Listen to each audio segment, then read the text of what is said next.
공부이랑 같이 하면 어떻게 돼? 아, 그러면 공부랑 관련된 얘기만 받아쳐줄 거예요. 네. 뭐, 사투리 할 게 없지 않아요?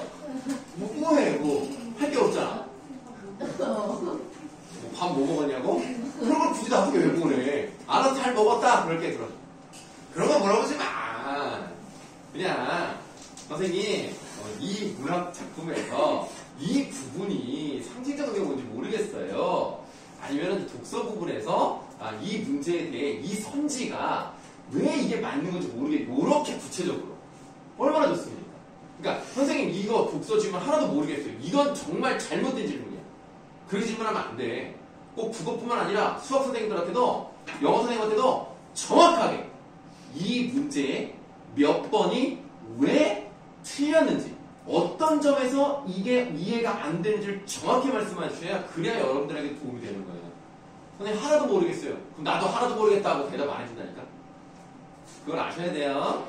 그래서 구체적으로 잘 하시고, 자, 우리 다음 작품 겨울일기 한번 보도록 하겠습니다. 겨울일기는 문정희라는 사람의 작품인데요. 이 작품은 사실은 큰 의미는 없다고 생각을 합니다.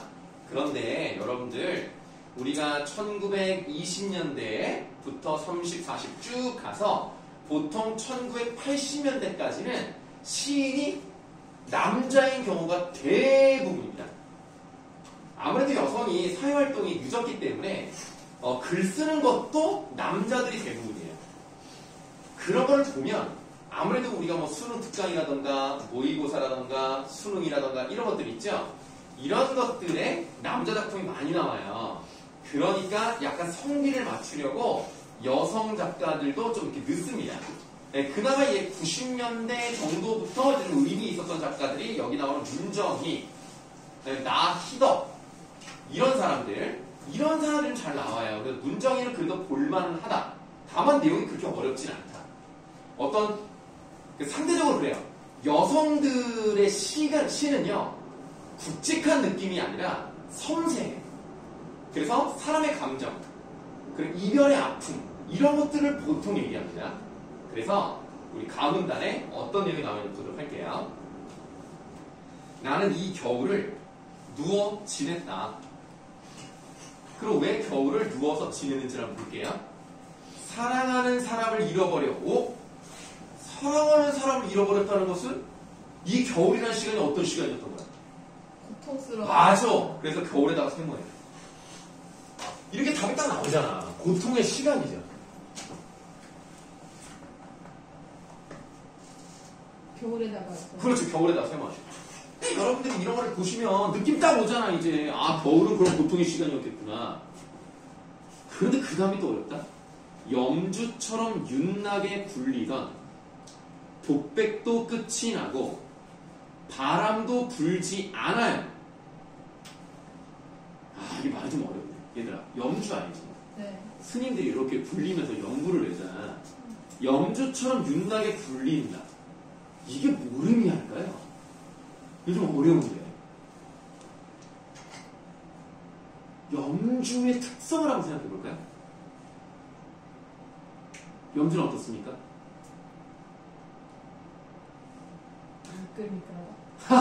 좋아요. 그런 것도 있겠죠. 자, 좋아. 다른 거. 무겁다? 어. 가볍나?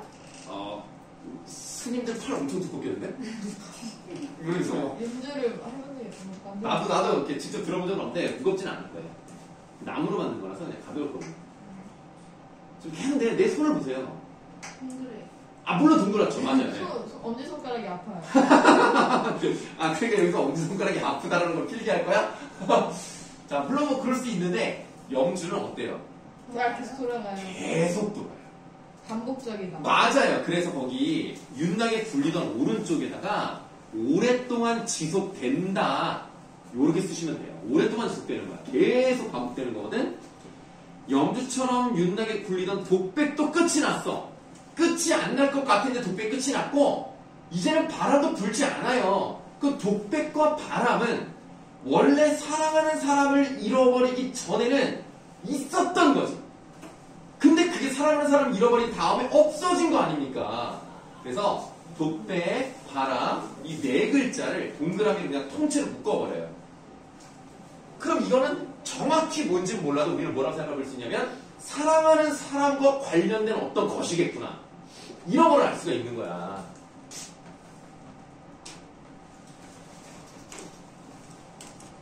사랑하는 사람과 관련된 그 다음에는 그냥 쓰는 거예요. 꼭 이게 정답이라는 건 아닙니다. 고민이라든가 또는 뭐 설렘이라든가 예를 들어서 그렇다는 거예요. 어쨌든 우리에게 중요한 것은 이게 사랑하는 사람이랑 관련된 것이니까 사랑하는 사람을 잃어버렸으면 그래서 이제 끝났구나. 이거를 아시는 게 중요한 거예요. 그래서 독백도 끝이 나고 바람도 불지 않아 이 겨울 누워서 밑줄 편히 지냈다. 이것 봐라. 여러분들이 지금 중3이기 때문에 어떤 깊은 연애를 해봤다라고 말하기는 어려울 수도 있을 것 같습니다. 뭐 개인적으로는 아니에요 선생님 저는 깊은 사랑을 해봤어요 라고 할 수 있겠습니다만 그거는 모르겠어요. 뭐 어른이 되면은 더 그 감정이 더 깊어질 거라고 생각하고요. 뭐 어쨌든 간에 여러분들이 연애를 해봤다면 사랑하는 사람이 있다면 계속 생각이 날 거예요. 생각이 나고 만약에 연락이 안 돼? 그럼 불안하거나 아니 화가 나거나 연락도 안 해? 킹받네? 그래? 왜요? 이런 말 하면 안 돼요? 왜, 너무 어색했어요? 저도 킹 받았어요. 내가 킹받는다는 말을 쓰는 게 킹받았어요? 아니 뭘 또 그런 걸 킹받아. 뭐 어쨌든 그래서 이게 사랑하는 사람이 있으면 신경 쓰인다? 그리고 내 맘대로 안 되면 화가 난다? 그런 것들을 다 끝낼 수밖에 없는 거예요. 좋거나 나쁘거나 간에 어쨌든 끝냈어요. 그래서 편히 지냈다고 표현했습니다. 하지만 편히 지낼 수가 없겠죠. 사랑하는 사람 잃어버렸는데. 그럼 이거 무슨 표현이에요? 아니야, 역사는 아닙니다. 이건 반어라고 봐야 됩니다. 반어예요. 근데 단어랑 역설이 너무 구드레기 너무 틀려요. 자, 사실은 쉬워요. 쉬운데 역설이라는 것은 영어로 패러독스. 그러니까 앞뒤가 안 맞아. 이게 모순이 돼야 돼. 그러니까 예를 들어서 아까 그랬잖아. 행복한 그리스도. 그러니까 그 괴로웠던 그리스도. 이렇게 두 개가 두 가지가 동시에 나오잖아요. 나는 행복해서 괴로워. 그게 뭔 소리야? 난 괴로워서 행복해. 뭔 개소리야. 그러니까 이런 것들이 말이 안 돼요. 하지만 그 각각의 의미를 우리가 알 수 있죠. 반어적이라는 건 뭐예요? 뒤집어서 말하는 거예요. 뒤집어서. 거꾸로 말하는 거야. 편하지 않았어. 근데 편하게 지냈다고 표현한 거야.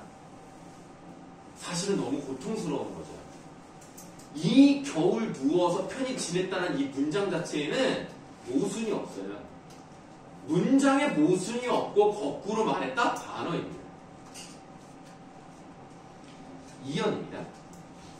저 들에선 벌거벗은 나무들이 겨울이니까 이파리가 떨어졌죠. 추워 울어도 서로 기대어 숲이 되어도 이건 또 모르면 그래 보은이 차례가 된 것 같다. 이게 무슨 말일까? 왜 이 얘기를 썼을까? 아니 안 써도 되잖아. 근데 왜 굳이 썼어? 이유가 있기 때문이겠지. 이 시인이 말하고 싶었던 게 있었을 거야. 그래 보은아 지금 대답하려고 지금 웃고 있는 거 봐. 자 내가 답을 맞출 수 있다는 자신감 때문에 웃는 거지? 얘기해봐. 굳이 이 얘기를 왜 썼을까요?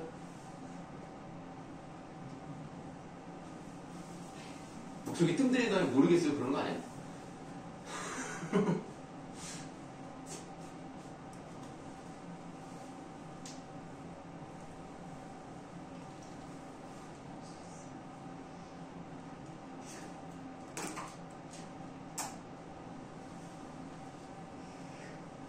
너 지금 모르겠어요를 하고 싶은데 내가 먼저 얘기해서 못하겠지 지금.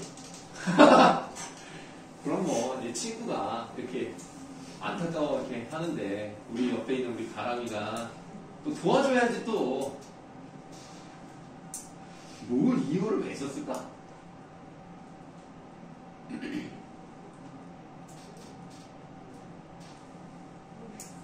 모르겠어요.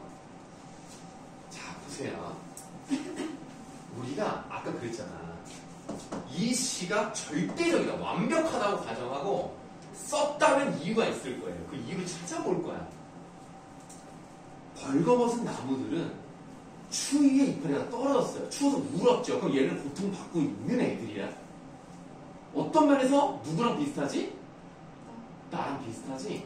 근데 다른 점이 있어. 얘네는 추워 울어 도랑 많이 들어갔죠. 운다 하더라도 서로 기대어 숲이 된 거야. 그럼 뭐 어떻게 얘네는 어떻게 하고 있는 거야? 그러면 의지하고 있는 서로. 그렇지. 얘네들은 이렇게 서로 함께 있을 수 있잖아.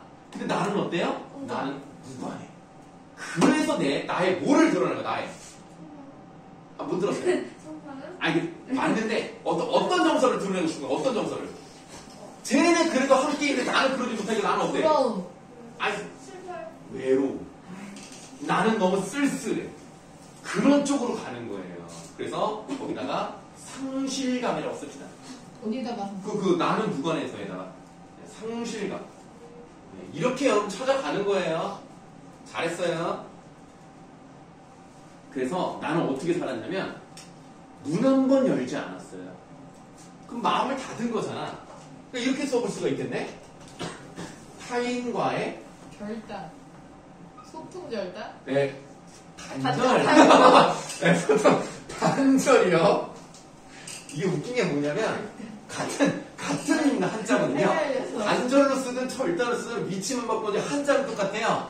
근데 절단은 자른 거고 단절은 막힌 거죠. 이렇게 끊어진 거죠.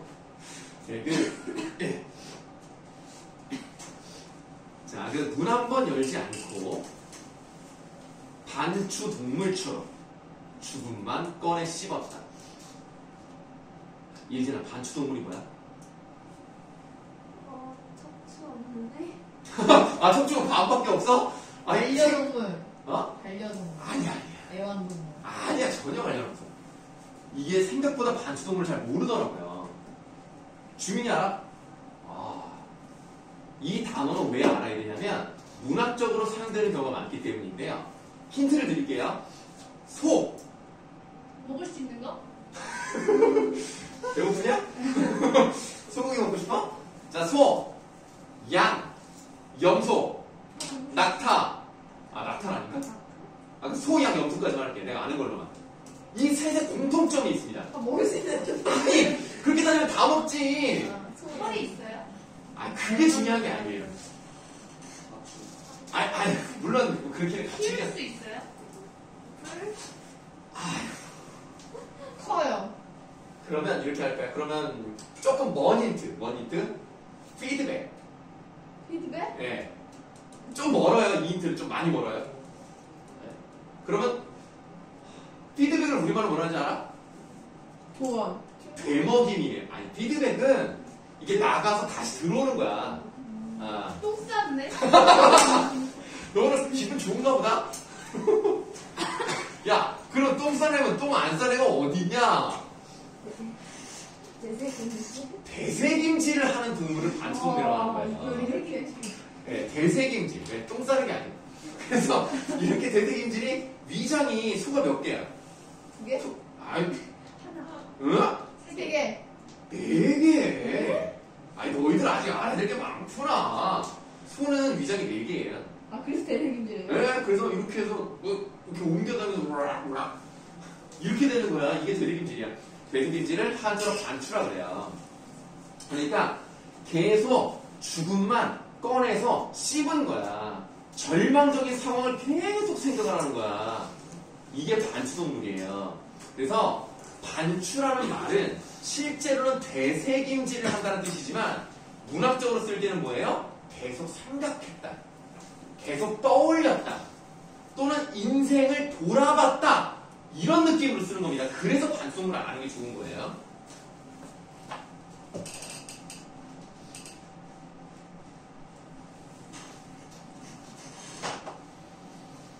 나는 누워서 편히 지냈다. 이거 반어적 표현이잖아.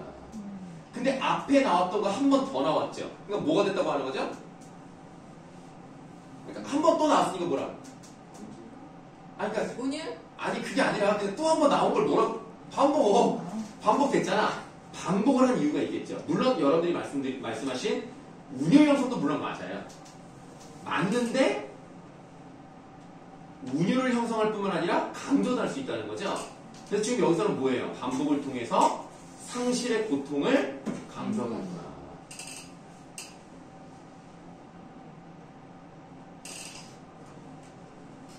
반복을 통해 상실의 고통을 강조하는 부분입니다. 사랑하는 사람을 잃어버린 이 겨울에다가 다시 한번 제목할게요. 이 겨울이 어떤 상징적 의미를 갖는지에 대해서는 뭐 아까 말씀드렸으니까 더 이상 말씀드릴 게 없습니다. 그럼 이거는 내용면을 필기할 게 아니고요. 형식적인 특징을 필기해 볼 거예요. 여러분들 중학교 1학년 때 품사 배웠을 거예요. 요 겨울의 품사 뭐예요?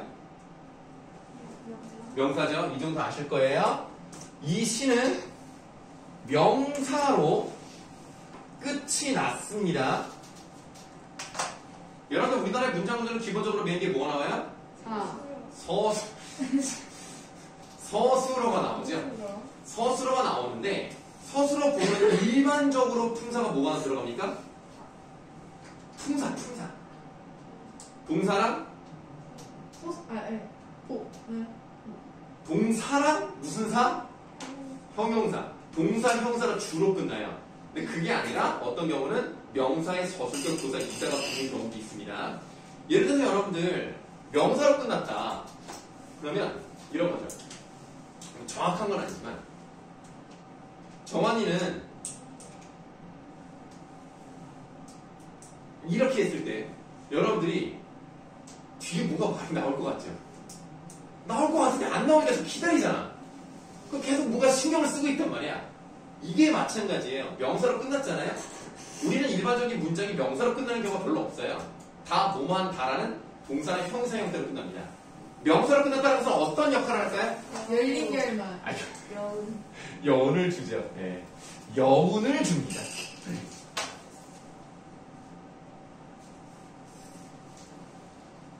그렇습니다. 여러분들. 이 한 3주 정도 되니까 조금씩 대답이 나오네요. 겨울일기 뭐 아주 큰 의미를 잘 가지고 있는 시는 아니지만 또 우리가 배워야 될 것들이 또 있었다고 생각을 합니다. 자, 그 다음 작품 누가 나왔어요? 백석이 또 나왔네. 백석을 너무 좋아해서 의도적으로 많이 넣은 건 아니에요. 그냥 시가 한 번쯤 생각해 볼 만한, 이거는 큰 의미 없습니다. 그냥 편하게 볼게요. 이게 지금 아까 우리 겨울일기에서 사랑하는 사람과 뭐 헤어졌는지, 뭐 그 사람이 죽었는지 모르겠습니다만, 어쨌든 그런 것들과 관련된 헤어진 내용이죠. 그럼 나에서도 그런 내용이 나올 가능성이 있겠네. 가난한 내가, 아이고, 처음부터 가난하네. 슬프네. 아름다운 나타샤를 사랑해서. 나타샤 동그라미 보세요. 일단 이 나타샤라는 사람은 어느 나라 사람일 것 같냐? 러시아. 아, 러시아. 아, 그렇죠. 뭐 러시아나 아니, 우크라이나 쪽. 그러니까 옛날 그 뭐 독립국가 연합 이런 것들 있죠. 아, 그 소련에서 이제 그런 이름이네. 그러니까 이 나타샤가 어느 나라 사람인지는 중요하지 않습니다. 중요한 것은 그냥 좀 다른 나라 사람이라는 거예요. 이국적인 인물이죠. 이국이 이제 다른 나라라는 뜻이에요. 이국. 나타샤를 사랑해서 오늘 밤은 푹푹 눈이 내린다예요. 오타가 아니라 원래 옛날에 날이다라고 표현했어요. 푹푹 눈이 내린다. 뭐 안 써도 되긴 하는데 얘들아 푹푹 같은 이런 단어들 뭐라 그러지?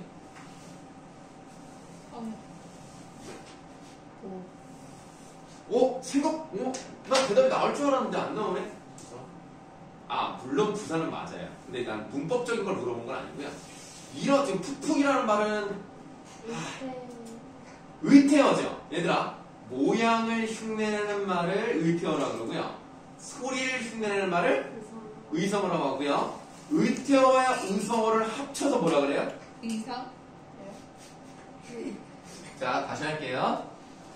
소리를 흉내내는 말을 의성어라고 하고 모양을 흉내내는 말을 의태어라고 합니다.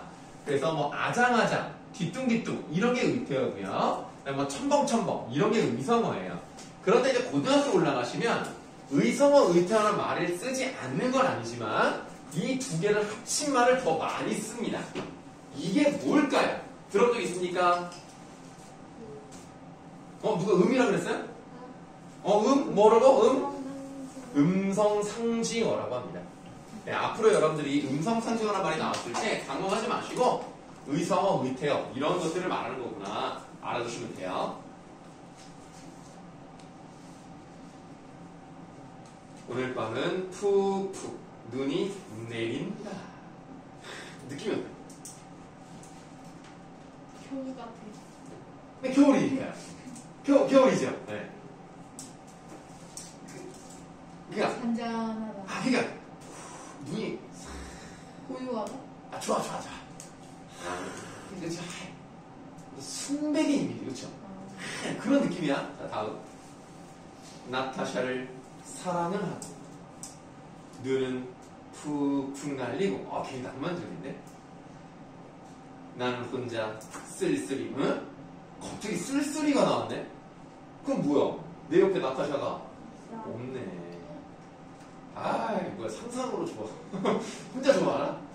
없어. 그래서 소주를 마십니다. 자, 소주에다가 네모할게. 뭐 너희들이 당연히 술을 안 먹어봤겠지만 소주를 마신다. 어떨 때 마십니까? 좀 슬플 때나. 기분 좋을 때도 뭐 물론 그렇죠. 슬플 때는. 맞아. 뭐 해봤어? 아빠가 맨날. 아버지께서 그렇게 많이 슬프셨어? 네. 어떡해. 지금은 좋은 일만 있을 거예요. 좋아서 맨날 마시던데요? 너무 좋으신데? 자주 드시면 안 되는데 건강에 해로운데. 그 좋아하는 거 완전 좋아요. 뭐라고요? 너무 아니. 좀 TMI야? 자, 소주라는 것은 그럼 뭐예요? 지금 이 사랑하는 사람인데 사랑하는 사람이 내 옆에 없어요. 그러니까 구독을 달래는 소재가 될 수 있겠죠.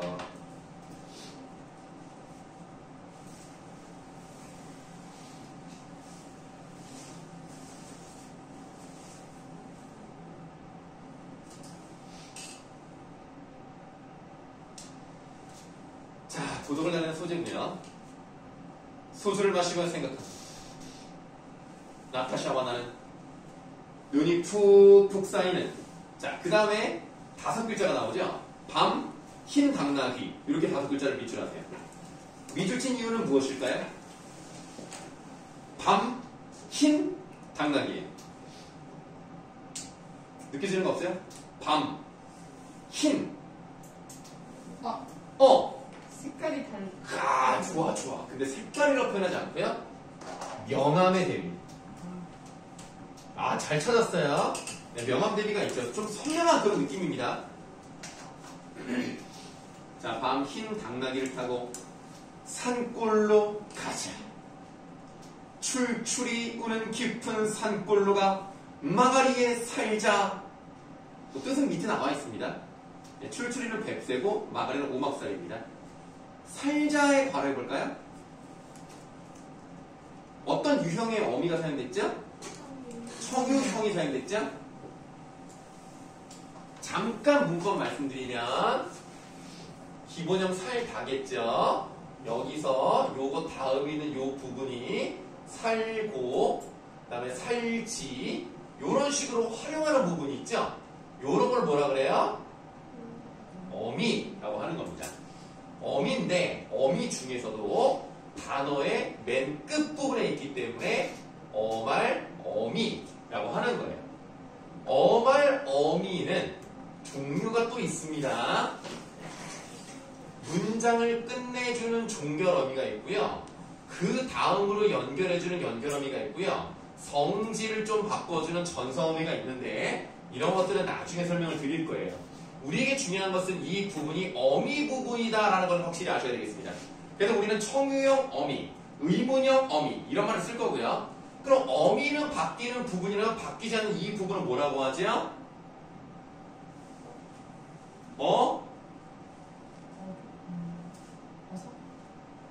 어서 옵쇼? 자, 이 미는 뭐예요? 무슨 미자입니까? 꼬린이에요. 우리가 한자를 좀 많이 아시면 공부하는 도움이 돼요. 꼬리 부분이니까 꼬리가 이렇게 움직이면서 이름 이것저것 바뀔 수가 있어요. 얘는 바뀌잖아요. 얘는 뭐예요? 근간이에요. 근간은 바뀌지 않습니다. 그래서 뭐예요? 간이죠. 간이에요. 어간, 어미. 이 두 가지가 세트입니다. 그래서 앞으로 어미란 말을 했을 때는 뭔지 딱 알아 먹어야 돼. 자, 그러면 지금 이 사람이 가고 싶은 곳은 어디예요? 산골로 가고 싶죠? 그럼 산골엔 동그라미를 해야 되겠네. 그럼 산골이라는 것은 내가 꿈꾸는 곳, 내가 사랑하는 사람과 가는 곳이기 때문에 뭐라고 말할 수 있어요? 물론 좋은 곳인데 문학적으로 내가 원하는 곳 있잖아. 내가 원하는 곳. 두 글자 끝났어요? 원하는 곳이니까 이상 한 글자만 더 붙이면 돼. 그런 곳이야. 그런 곳. 아니 천은 아니고. 지금 보은이가 얘기했지. 보은이가 좀 웃길 줄 아네. 이상향이죠. 내가 이상적으로 생각하는 외형이 있으면 이상형이고 그런 장소가 있으면 이상향이야. 이상향. 산골은 이상향이야. 자, 눈은 푹푹 나리고 나는 나타샤를 생각하고 나타샤가 아니올 리 없다. 언제 벌써 내 속에 고조군이와 이야기한다. 산골로 가는 것은 세상한테 지는 것이 아니다. 세상 같은 건 더러워 버리는 것이다. 그럼 세상은요, 시적가자가 봤을 때 좋은 거, 나쁜 거, 세상에다 세모. 그러니까 이 세상에 대해서는 시적가자는 부정적으로 인식하고 있구나. 어떤 이유인지 몰랐다. 어쨌든 부정적으로 인식을 하고 있기 때문에 이거를 내가 더러워서 버린다 라고 표현을 합니다.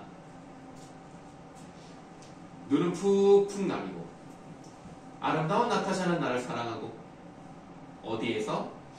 흰 당나귀도 오늘 밤이 좋아서 응앙 울을 것이다.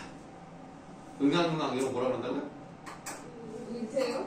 이건 의성어죠. 소리를 내는 거냐. 응앙 우는 거니까 의성어고 음성상징어라고 말할 수가 있는 거죠. 결국에는 자기가 이 세상에서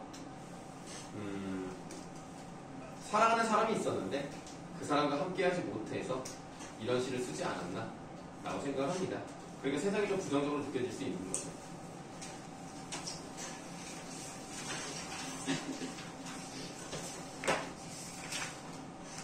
오늘은 수치가 좀 많이 나가겠는데요?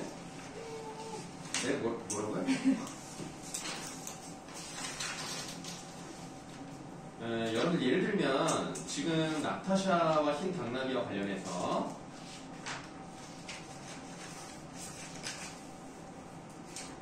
그거랑 관련이에요. 겨울이랑 관련해서 2번 문제 같은 경우를 보시면 기억과 유사한 기능을 하는 것은 이런 문제 있잖아요. 이런 문제가 정말 좋은 문제예요. 여러분들이 이런 문제를 풀 때 지금은 어려울 수 있어요. 인정합니다. 그리고 틀릴 수도 있는 거예요. 그러니까 그런 거를 너무 걱정하지 마세요. 지금은 틀려도 돼요. 우리에게 중요한 건 뭡니까? 성적입니다. 학교 시험이 중요한 거예요. 그 앞에 다 틀려도요. 그러면 안 되지. 다 틀리면 정작 시험을 못 보겠지? 앞에 좀 틀리더라도 선생님이 예를 들면 시험 대비를 하는데 학생이 틀릴 수 있잖아요. 그럼 이제 가끔 어떤 말을 하냐면 정말 잘 틀렸다. 틀렸기 때문에 너가 기억을 잘해서 맞출 수 있을 것이다. 물론 그래도 틀린 데가 있어요. 그건 어쩔 수 없는 건데 그래도 한 번 더 볼 수 있잖아. 결과는 시험에서 나오는 거니까 그 전에 내가 많이 틀리고 뭐고 다 필요 없어. 결론만 잘 넣으면 돼요. 어차피 여러분들이 학원을 다니고 공부하는 이유는 1차적인 목표는 내가 원하는 곳을 가고 싶어서야. 그래서 내신 관리 하려고 하는 거잖아요. 그러니까 여러분들이 걱정 마세요. 이런 걸 한번 생각하는 것 자체가 여러분들에게 큰 자양분이 되는 것이고 첫 번째 시험을 4월 말에서 5월 초중 정도에 보거든요. 그쯤에. 그럼 지금 보시면 12월이니까 1, 2, 3, 4, 5. 한 4개월? 4개월하고 좀 4개월 한 열흘 남은 거예요. 그 시간 동안 여러분들 열심히 하시면 됩니다. 다음 가시겠습니다. 자, 다음 시를 보시면은 봄비가 나왔어요. 너무 좋은 시, 진짜. 이건 내가 인정하는 좋은 시.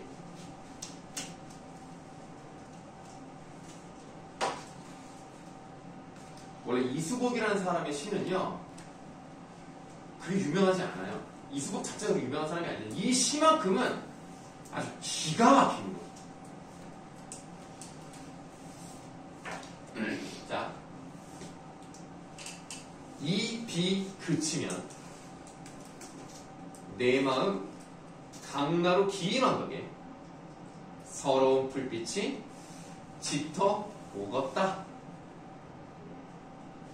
자, 비가 그치면까지 뭐 어려운 건 없어요. 내 마음 강나루 긴 언덕에 라고 되어 있습니다. 일단 우리 강나루에 메모해 볼게요. 강나루가 뭡니까 일단? 사전적 의미가 뭐예요?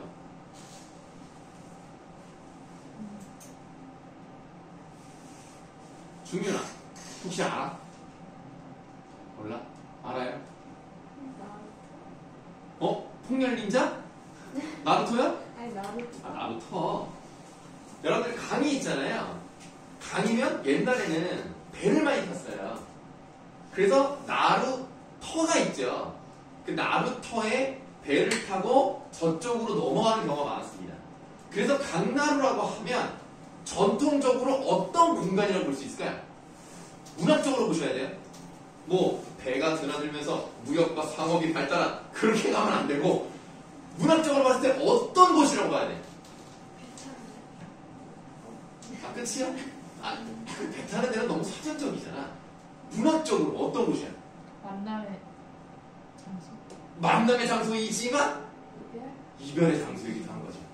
그래서 우리가 나루터가 나왔다? 그러면 씁니다 이제. 전통적 이별의 공간이에요. 이런 거는 알아놔야 좋아요. 전통적 이별의 공간인데요.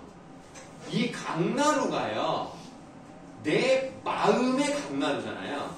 실제로 물리적인 배가 드나드는 곳을 얘기하는 게 아닙니다. 내 마음 속에 있는 것이기 때문에 얘는 관념적인 공간이에요. 마음 속에 있는 공간이란 말이야. 관념적이야. 그렇기 때문에 지금 이 사람이 내 마음 강나루라고 얘기하는 것은 사실은 내 마음 속에 어떤 감정이 들어있는 걸까? 이별을 했던 그렇지. 뭔가 이별과 관련된 서러움, 뭐 애처로움, 애달픈 이런 마음이 있는 것을 이렇게 표현한 거야. 정말 잘 썼어요. 근데 여러분들에게 조금 더 친절하게 어떤 말이 나와 있냐면 서러운 불빛이라는 말이 나왔어. 서러운 불빛 메모하세요. 우리 여기서 이제 배운 거 써먹어야 되겠죠. 뭐죠? 불빛이 서럽대. 의화 말고 뭐 말고 항상 이거 얘기할 때 그거 말고 아니 그거 아니고 불빛이 서럽대. 이거 또 해야 돼? 세 번째 하는 것 같은데? 이거 세 번째 한다 지금. 못 들었어. 뭐니? 감정이입이잖아. 감정이 이제 좀 바로 나와야 되지 않을까? 기억이 안 나요. 왜 안 나? 감정이입은 이제 머릿속에 아예 그냥 너희들 이름처럼 들어가 있어야 돼. 자기 이름 뭐냐고 물어봤을 때 몰라요 이런 사람 없잖아. 감정이입은 진짜 너무너무 중요해. 너무너무. 자, 서러운 불빛이 짙어 걷다 이 두 글자만 바로. 요즘 여러분 걷다라는 말 안 쓰죠. 그래서 여러분들 이해하기 좋게 현대적으로 말씀드리면 서러운 불빛이 짙어 오겠네. 요 정도 느낌이에요. 그럼 지금 내가 의도적으로 어떻게 말투를 한 것 같아요? 좀? 오겠네. 왜 약간 비꼬는 것 같은데? 아니. 그러니까 이게 내가 연기를 나름 한 거야. 그래서 서러운 불빛이 짙어 오겠네. 딱 어떤 느낌이야? 좀 절망적? 약간 절망적? 슬프게. 슬픔이 오겠군. 그럼 내가 연기를 못한 건데. 기대는 기대. 아니야, 기대는 아니야. 아니, 내가 지금 말투를 얘기하는 거야. 감정을 얘기하는 게 아니라 어떤 말투인지를. 이게 뭔가 내가 지금 연기자 안 되겠는데. 서러운 불빛이, 그럼 이렇게 해볼게요. 서러운 불빛이 짙어 오겠지. 걱정? 아니 말투 무슨 말투? 약간 체념? 그 감정을 수용. 미안하다, 내가 연기를 너무 못하나보다. 그대로. 담담하게, 담담한 어조. 담담한 거야. 내가 의도적으로 감정을 넣지 않으려고 노력했어요. 그러겠지. 약간 이런 느낌. 담담한 말투가 나오는데요. 그렇다는 것은 이별이라는 어떤 슬픔의 감정을 대놓고 드러내지 않으려는 노력을 했다는 거예요. 그래서 마치 내가 이별을 했음에도 불구하고 제3자가 돼서 저쪽에 어떤 일이 있을 때 그 일을 그냥 바라보는 듯한 태도를 가지고 있는 거야. 이거를 뭐라고 하는지를 맞춰볼 수 있는 사람. 이런 태도를. 약간 멀찍이 두고 그냥 방관. 아니 방관은 아예 그냥 에라 모르겠다 이런 느낌이고 그냥 차분히 그냥 천천히 그냥 보는 느낌. 약간 이런 느낌이야. 이건 되게 어려운 말이라도 모를 수도 있어요. 뭐라고요? 궁금했냐? 자, 이거를 관조적 태도라고 합니다. 관조적 태도는 고등학생들 반드시 알아야 되는 거예요. 이게 자기 일인데 꼭 자기 일이 아닌 것처럼 그냥 툭툭 던지는 느낌으로 말해요. 관조적인 태도입니다. 그럼 일단은 이 사람은 뭔가 헤어짐의 감정, 이별의 감정이 있는 건데 지금 제대로 드러내지 않아요. 자, 그 다음에 이 시가 더 좋은 점이 뭐냐면 이연을 보세요. 이연에 바로 밑줄 갑니다. 푸르른 보리밭길이라고 되어 있어요. 뭐가 느껴집니까? 푸르른 보리밭길. 푸르르 어떤 느낌? 맑다. 좋아.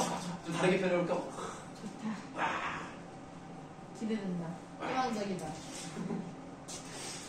난 연기자는 아닌가 봐. 생명력이 느껴져요? 느껴졌어요. 느껴졌어요? 다행이네요. 다시 한번 그럼 오디션 봐야 되겠어요. 자, 푸르른 보리밭길, 맑은 하늘에 종달새만 무해라고. 그러니까 종달새는 뭐라고? 집거리 걷다. 종달새 메모하세요. 그러면 종달새는 언제 웁니까? 어느 계절에 웁니까?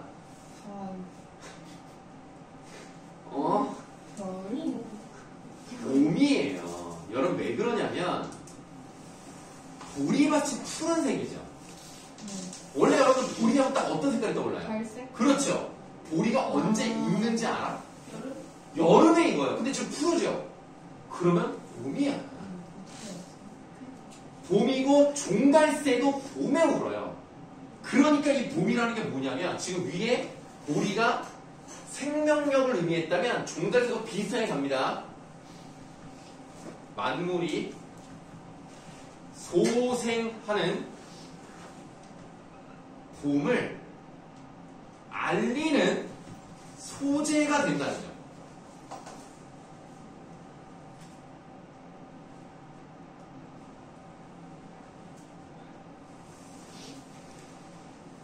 이 비 그치면 시세워 벙그러질 고운 꽃밭 속 꽃이 이제 피는 거야. 이렇게 막 서로 필 거야 하면서 막 서로 시세워 내가 먼저 이렇게 꽃이 예쁘게 펴요. 생명력 느껴지죠? 처녀애들 짝하여 새로이 서고 새롭다는 말이 나왔죠? 그러면 우리가 지금 2형과 3을에서 뭐를 느끼면 되는 거예요? 2형과 3에서는 어떤 걸 중점적으로 딱 잡아내면 됩니까? 생명. 생명력. 그러면 우리는 1현과 2, 3현이 서로 어떻다는 걸 느낄 수 있어요? 관련돼 있다. 아니야, 그렇게 말하면 안 돼. 1현의 내용하고 2, 3현은 어떻다? 반대되는 느낌이에요. 나는 이별의 감정을 가지고 있는데 바깥 풍경 어떻습니까? 너무? 좋다. 너무너무 좋아. 우리가 문학에서 감정을 표현하는 방법은 크게 두 가지입니다. 감정을 이입하는 방법이 있어요. 내가 슬프니까 다 슬퍼보여. 여러분 그러잖아. 똑같은 노래를 들어도 내가 왜 너무 공감해요? 똑같은 노래를 들어도 내가 기분이 울적하면 막 눈물이 나는데 내가 기분이 좋으면 그냥 좋은 노래야. 그럴 수 있다니까. 그런 경우 안 해봤어요? 아니면 내가 이별하고 헤어지잖아. 헤어져서 오는 길에 그렇게 커플들이 많이 보여. 내가 그런 거야. 커플들이 갑자기 내가 헤어지다 일부러 막 나왔겠냐? 그냥 내가 그게 느껴지는 거야. 내 마음이 그대로 세상에 드러났다? 이 방법이 하나가 있고, 반대로 내 마음이 울적한데 밖에가 너무 좋아. 반대되는 걸로 나타내는 경우가 있어. 그럼 내가 더 슬픈 감정이 부각되는 거죠. 그래서 지금 여기서는 내가 이별했던 그런 거랑 바깥의 풍경이 완전 반대됨으로써 밖에는 뭔가 생명력, 새로 솟아오르는 그런 느낌이 난단 말이야. 4연 보세요. 4연 내가 읽기 전에 니네가 한번 읽어봐. 무슨 내용인가?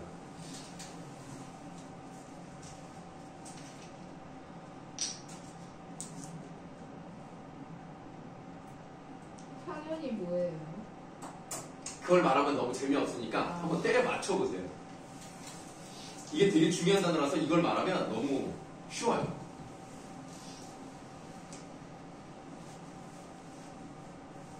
어떤 상황일까? 맞춰볼까요?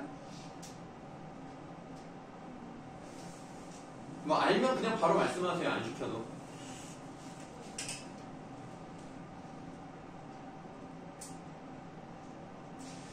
향연에서 연자만 알려드릴게요. 연기할 때 연자입니다. 그 연기죠, 연기. 피어오르는 연기. 그럼 뭘 것 같아요?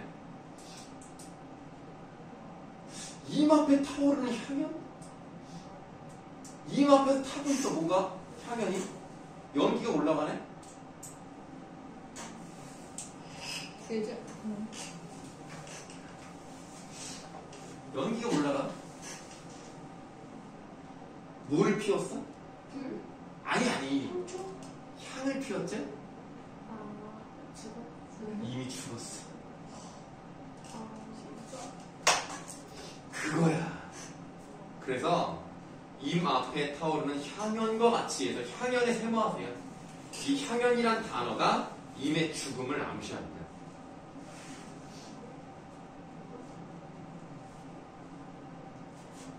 근데 지금 계절적 배경이 언제라고요? 봄이죠. 그래서 향연과 같이 땅에선 또 아지랑이 타오르었다. 아지랑이 내모하세요. 아지랑이니까 봄이라는 걸 의미한다는 건 당연한 얘기인데 아지랑이가 어떤 이미지예요? 솟아오르는 그러니까 상승적 이미지를 가지고 있죠. 상승적 이미지를 가지고 있다는 얘기는 거꾸로 말하면 시적 화자의 슬픔과 아이고 화자의 슬픔과 어때요? 대조된다? 그렇죠. 그래서 시를 상당히 잘 썼습니다. 감정을요, 여러분들 터트린다고 봐야 돼요? 절제한다고 봐야 돼요? 이건 절제하는 시입니다. 그래서 이 마지막 엄이 있죠. 걷다. 이게 이 사람, 그렇지. 이 사람의 태도를 보여주는 거야. 감정을 절제하려고 노력한 시예요. 그렇게 여러분들 이렇게 시를 잘 쓰는 사람이 많아요. 그러니까 여러분들이 좋은 시를 왜 봐야 되냐면 일단 1차적인 목적은 문학을 보는 눈을 기르기 위해서.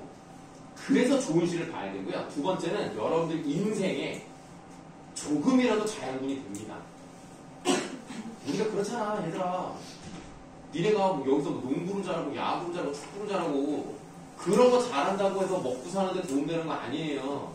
정말 잘해가서 운동선수면 모르겠는데 그게 아니라면 근데 그게 왜 필요합니까? 천신으로 우리 전인교육 있잖아요. 몸도 건강하고 마음도 튼튼하고 이래야 진정한 인간이 될 수 있잖아. 그런 것처럼 문학적 감수성 필요합니다. 사실 선생님은 감수성이 별로 없는 사람인데 이런 말 하기가 좀 부끄럽긴 합니다만 그래도 나는 이런 거 보면서 와 잘 썼다 이런 느낌이 들고 영화 보고 울고 영화 보면서 여러분들도 뭐 울죠? 여기 지금 여학생이 4명이니까 뭐 아무래도 더 안 울어요? 영화 보고 안 울어?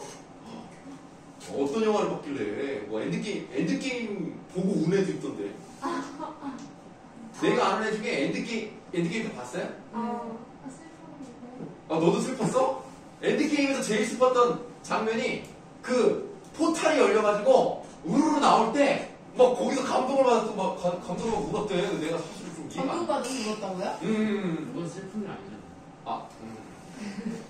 그럼 표현을 좀 잘못했나? 아니 어디가 슬펐다고 그랬는데? 야 니네 다 봤으니까 말해도 되지.